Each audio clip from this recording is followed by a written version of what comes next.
if not to use them at a later date. If you saw this presentation this afternoon, you had to be impressed, not only the way it was done, but what he said. And joining us right now is the man behind that presentation, who was working without notes, the Prime Minister of Israel, Benjamin Netanyahu, live in Jerusalem. Welcome, Mr. Prime Minister. Welcome. Thanks so much for your time. Good morning. Good morning. Good to talk to you. Well, yesterday, I understand you were able to get that treasure trove, thanks to the Mossad and their great work, out of Iran in January. Why did it take so long to present it here in May? I won't say how we got it and who got it, but Israel obtained this information actually in February. It's 100,000 plus documents. Huge trove, as you say. It's in Farsi. We had to put translators on it, professional people who understand these scientific and technological things. So it took us a while to do it. I met the president in early March, President Trump. I described to him what we have.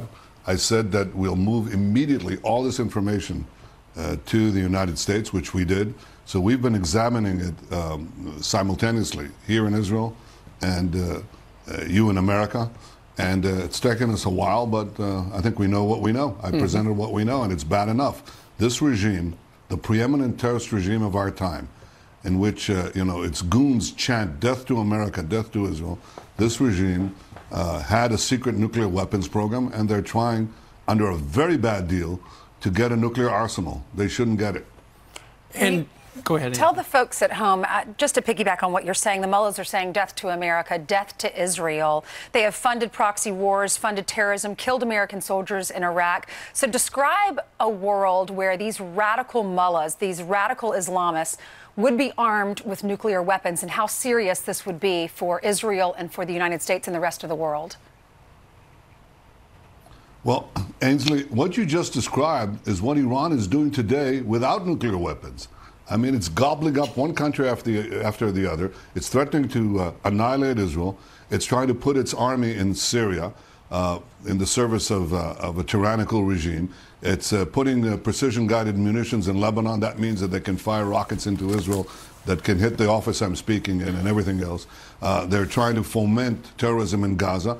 They're firing rockets into Riyadh, into Saudi Arabia, right now from Yemen, which they're also seeking to conquer. I mean, that's what they're doing now, and they hate America. They hate America's guts.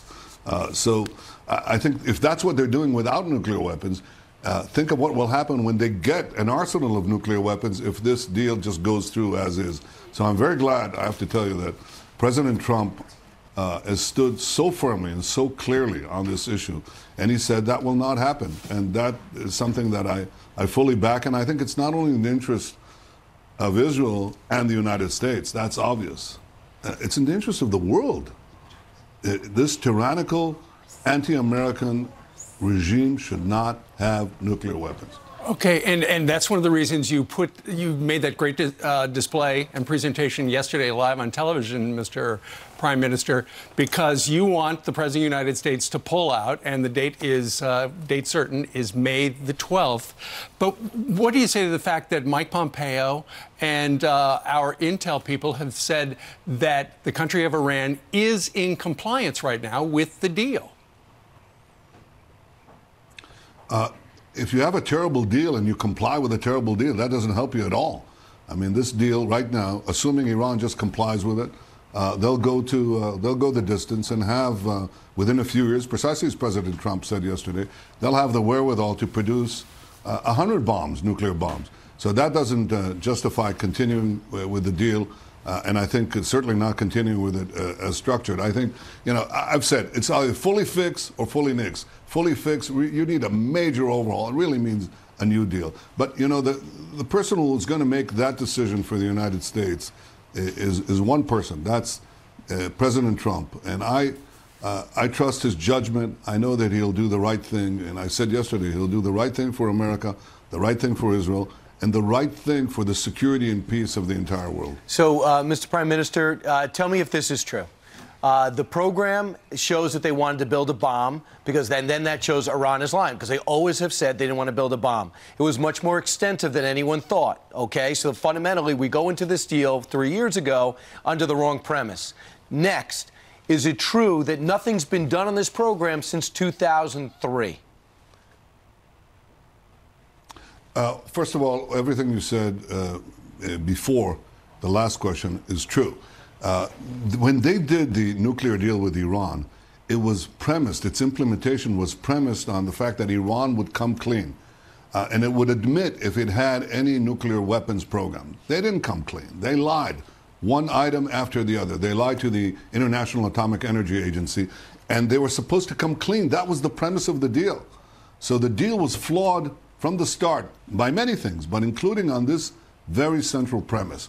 Now, what they've done since 2003 is they took the people who worked on this secret nuclear weapons project and they embedded them in other organizations, and they continued what they call dual-use programs. In other words, they're supposedly doing civilian things, but they're really geared for the ability to have nuclear weapons capabilities. And that's what they kept. If this thing is so unnecessary, you got to tell me this. Why did they keep this archive, these secret atomic files, so secret? Why did they hide it? And they hid it with extra special effort after they signed the Iran nuclear deal, because they knew they lied. They lied in order to get the deal, and they're still lying. They're trying to basically have their yellow cake, as I say, and eat it too. They want the capacity. Yellow cake is how you make our Secretary of State. Uranium. Our Secretary. But that's what they're trying to do. So they're trying to bamboozle the entire world, and I'm very glad that President Trump has said, well, you know, enough of that. We're not going to be hoodwinked. We're not going to be taken for a ride. We're going to have to do a serious change here to make sure that Iran does not have nuclear weapons. That means that this deal was a terrible deal. It should have never been concluded. There needs to be a change right now. Yeah, well, our Secretary of State confirmed that that all of these documents, and our intelligence officials have confirmed that these documents are legit and they have been lying. Let's talk about the importance of what's about to happen in a few weeks. President Trump has recognized Jerusalem as the capital of Israel. The embassy is going to open there. And this is something that other presidents have promised in the past here in the U.S. and have never delivered on that. It seems to be very different, this relationship you have with President Trump versus your relationship with President Obama. Why? Tell me about the significance and your relationship with President Trump and what this means, opening this embassy there. Well, first of all, I think that President Trump did a historic thing. And, you know, our people will remember it for many, many generations. I'm sitting right now in the Prime Minister's office. It's in Jerusalem. Right next to me is our parliament, the Knesset. It's in Jerusalem. Right next to that is our Supreme Court. That's in Jerusalem, too. And the seat of our president, that's in Jerusalem. So everybody knows that Jerusalem is Israel's capital. It's been the capital of the Jewish people from King David's time. That's 3,000 years ago.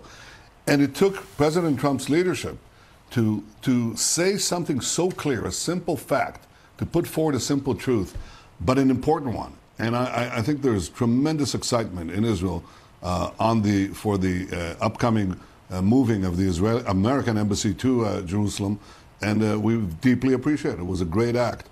My relationship with President Trump is terrific. Absolutely. And do you want him to come, between Israel and the Mr. Prime Minister? The alliance between our two countries has never been stronger. And do you want him to come? Do you want the president to be there? Love to have him here. It's his decision. He's got an open invitation. All right. Benjamin Netanyahu there in the Prime Minister's office in Jerusalem. Sir, thank you very much for joining us. Thank you so much for joining us. Wonderful to talk to you. God bless you. Thank you. Thank you. I know that Pastor Jeffress is going to deliver the prayer there at the